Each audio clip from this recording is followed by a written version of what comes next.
What's up, guys? This is Andy here. I'm back. Well, kinda. Sorry, the video's really shaky. I gotta hold it with my hand. Anyway, sorry I haven't been answering anybody. I shut off all my alerts on my Gmail and my YouTube for the last about month and a half, 2 months now. Just been super busy. Got a lot going on. A lot of work and shit. Not going to go too much into it. I'm going to start answering some emails today and get back to making a few more videos on this channel before I shut it down. I just wanted to address something, a common misconception, only because some asshole has been running his mouth on one of my outlets. Not even about me, but about cutback liners and all these misconceptions about machines. Basically what he was saying, beyond being just an asshole, he was saying that cutback liners aren't efficient. They're always a super short stroke, which is useless. They're not consistent. Yada yada yada yada yada yada. The whole fucking 9 yards. So I just wanted to show you guys. This is one of my cutback liners. This is actually the Monster Point one you guys saw in the video, the Loch Ness, as you guys can see. You can see I changed the binding posts. It's got solid brass binding posts on it, bigger ones, and a solid brass contact screw. And I also changed the spring, so I custom cut a one-piece spring. Not that the other springs that came on it were bad, I just would prefer a one-piece spring. It's easier to line up and keep lined up, and it's just my preference. So you guys can see that it's definitely not a dime gap. This is a cutback. See where the binding post is? It's pretty far behind the front coil. I'll get a needle out so you guys can line it up. It's behind the front coil cord. And you can see, that it's hard to see like that. It's got a big gap and also a big point gap up there.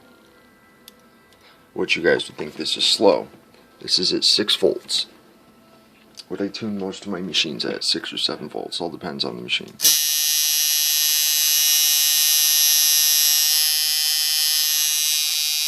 No sparking.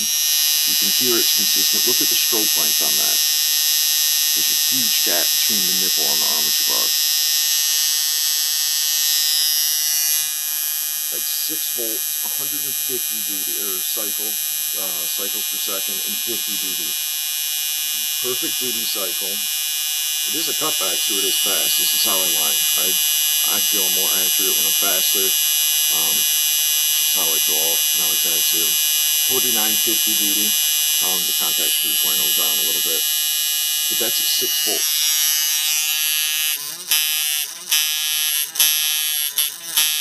More than enough power to push a 9 easily. I primarily use this, anything through a 3 through a 7. It can push up to 11. I've done it, and it didn't have a single problem. I just turned it up a couple notches. But listen to how consistent that is.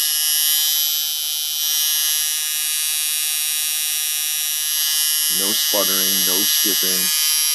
Extremely long stroke.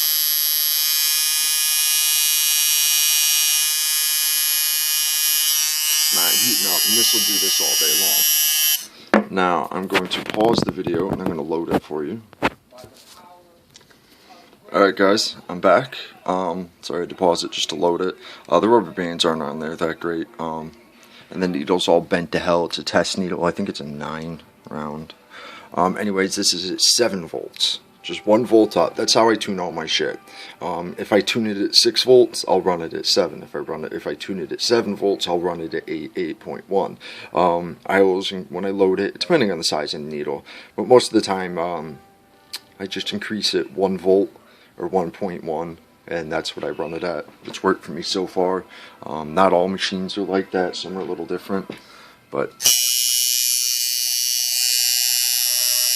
still nice big gap.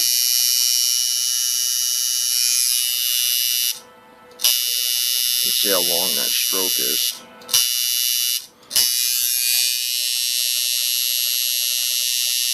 (123 cycles per second running, and 50 duty. The duty stays the same, it doesn't increase, only 1 volt up. Kind of hurt. And you can see all the power it's got.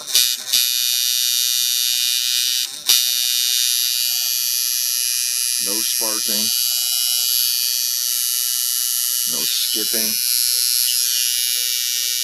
It doesn't change the speed when you hold the grip.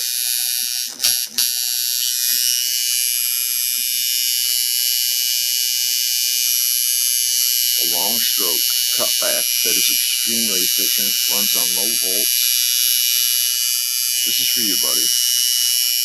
Keep running your mouth. The shit you don't know about. You don't even tattoo. Well, maybe you do. I don't see anything on your Facebook, but if you're really an artist and you really tattooed and you really knew about machines, you would know that you can make a very long stroke cutback, make it fast and efficient. It's just called knowing your parts, knowing your machine, knowing what, one little part will do to the machine. This isn't just about the springs or just about the frame or just about the coils. A machine is a combination of all the correct parts.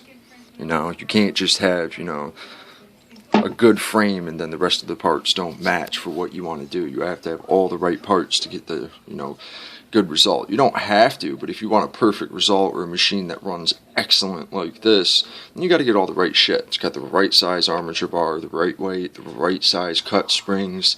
The coils don't matter that much. I put 10 wraps on here just because it was what came with it, but I can push a bigger needle because of that. This can make more of a magnetic field, but I got to turn the volts up a little higher. If I put like 6 wraps on this, I could probably run it on an even lower voltage. Because to create the same magnetic field out of a 10 wrap and a 6 wrap, the 6 wrap will do it at a lot less voltage because there's less metal. That's a common misconception. People think because it's 10 wraps that it will create more magnetic field. It will, but to do the same magnetic field as if a 6 wrap counterpart, this will have to be at a higher voltage. So if I put 6 wraps on this, it'd probably be running a little faster and harder at this voltage. I could probably run it around 6 volts and it would do this. But basically it's a combination of all good parts. The actual wraps on the coils aren't really going to affect it too much unless you're pushing big ass needles. Then it really doesn't matter. I just use the coils that came on here, but it's got the correct capacitor, the correct style frame. The good thing about this frame, which is basically a replica of a Soba frame, which this is my favorite frame style. I have about 4 Soba pilots now. I have this one, and then I have the knockoff Soba pilot, so I guess it makes 6 of these frames, and they're the best because they're technically a cutback, but because they're really long frames, from here to here, it's a really long frame, so even with the small gap here, you're going to get a long stroke out here. So you can get the speed, the reliability, the consistency of a cutback, but with a long stroke. And this also applies, it's the same thing when you turn this into a shader. You can get a longer stroke shader. Don't get me wrong, if you want a short stroke, you can make this a short stroke too, it doesn't matter. But this is just something, I'll run it again.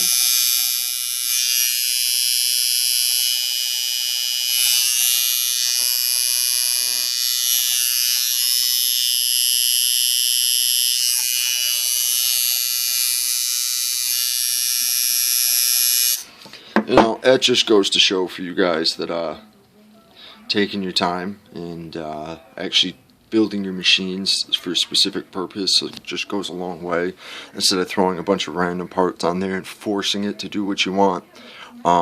This is the effect I wanted out of it. I wanted a little longer of a stroke, but I wanted it fast. So I took my time, I cut the springs, I got all the right parts that I wanted, changed the armature bar. The binding posts don't make much of a difference. That was just for aesthetics. But I took my time and I actually custom tailor-made this to what it's supposed to be.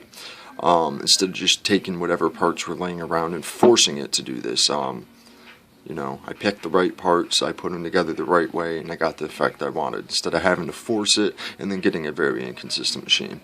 That's it, guys. I'm going to put up a few more videos today, but that's it for now. Okay, my video won't turn off. Great. It's over.